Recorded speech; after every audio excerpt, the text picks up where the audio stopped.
Nederlands. Extra Journaal. Vers van de pers. Dit is de Summer Edition van het Extra Journaal. We hebben voor u het belangrijkste nieuws op een rijtje gezet. Mijn naam is Kim Hendriksen en ik vervang deze maand Oscar. Oud-topmannen van de centrale bank Tromp en Laurens hebben voorwaardelijke celstraffen gekregen. De rechtbank heeft Emsley Tromp, oud-directeur van de Centrale Bank van Curaçao en Sint Maarten, en René Laurens, voormalig vicepresident, veroordeeld wegens valsheid in geschriften. Voor ambtelijke omkoping en witwassen, waar de twee ook van verdacht werden, zijn de mannen vrijgesproken. Tromp is veroordeeld tot een voorwaardelijke gevangenisstraf van 6 maanden met een proeftijd van 2 jaar. Laurens kreeg een voorwaardelijke gevangenisstraf van 8 maanden met een proeftijd van 2 jaar, met aftrek van de tijd doorgebracht in voorarrest. De straffen vallen lager uit dan wat het Openbaar Ministerie had geëist. Tegen Tromp werd 2,5 jaar geëist en tegen Laurens 3 jaar gevangenisstraf. Daarnaast werd een beroepsverbod van 5,5 en 6 jaar geëist. Er is een nieuw illegaal stortterrein aangetroffen in Pescadera. Enkele fietsers hebben in Pescadera een dood kalf aangetroffen op een illegaal stortterrein achter de Royal Marina. Dat meldt de Extra. Ondanks vele bewustwordingscampagnes blijft illegale afvaldumping een probleem. Tijdens het onderzoek werd ook een grote hoeveelheid afval gevonden, waaronder autobumpers en andere rommel. De autoriteiten zoeken naar oplossingen om deze situaties te voorkomen en overwegen maatregelen zoals gratis stortmogelijkheden om het dumpen te verminderen. Zita Jezus Leitu stopt met de politiek. Politica Zita Jezus Leitu heeft aangekondigd dat zij niet zal deelnemen aan de verkiezingen van 2025. Dat meldt ATK Nieuws op haar Facebookpagina. Het statenlid stapte in maart van dit jaar op bij politieke partij PAR, de partij waar ze jarenlang voor uitkwam. De reden voor haar vertrek bij de PAR was dat haar visie op de toekomst niet in lijn lag met de partij in aanloop naar de verkiezingen van 2025. Volgens de nieuwswebsite heeft ze aangegeven te hopen dat jongeren met visie en passie opstaan om Curaçao vooruit te helpen in de politiek.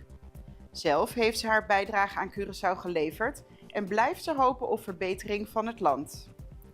Jezus Leitu geeft aan dat ze geen plannen heeft om zich bij andere politieke partijen aan te sluiten en onder een andere koers door te gaan. Boete voor lang studeren treft voornamelijk Caribische studenten. Vanaf het studiejaar 2026-2027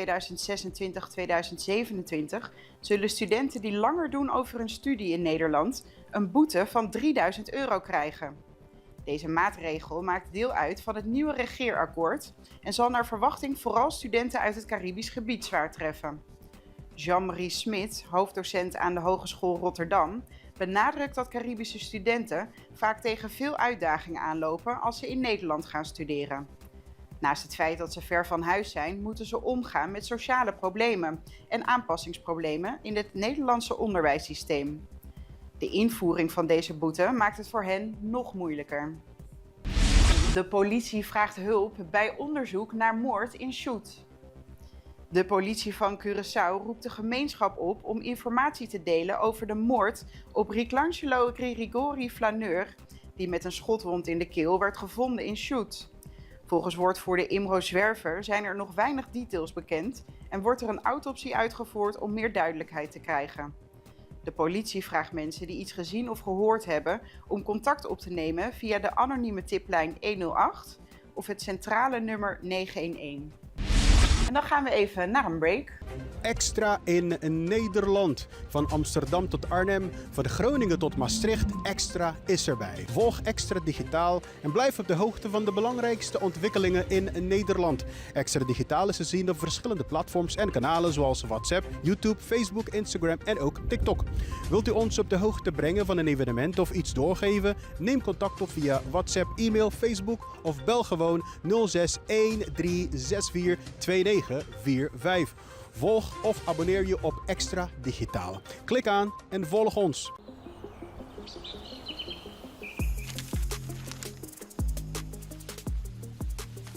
Welkom op Curaçao, een van de mooiste eilanden in de Caribiën. Een ware parel. En het is een eiland waar je van heel veel zaken kunt genieten. Van de natuur, van de zee, van het eten, van de mensen en zoveel meer. Curaçao is een eiland waar heel veel gebeurt op het gebied van politiek, cultuur, sport en zoveel meer. Een Extra Journaal brengt het belangrijkste nieuws van Curaçao. Maar we hebben ook aandacht voor al het nieuws op Bonaire en Aruba en op de bovenwinden, Saba, Sint Maarten en Sint Eustatius. En we belichten al het nieuws van alle kanten. Het nieuws is duidelijk, actueel en vers van de pers. Extra Journaal, elke werkdag op Salto. Op Curaçao zijn we de hele dag bezig met het maken van Extra Journaal. Volg ons op je favoriete Amsterdamse zender. Tauro.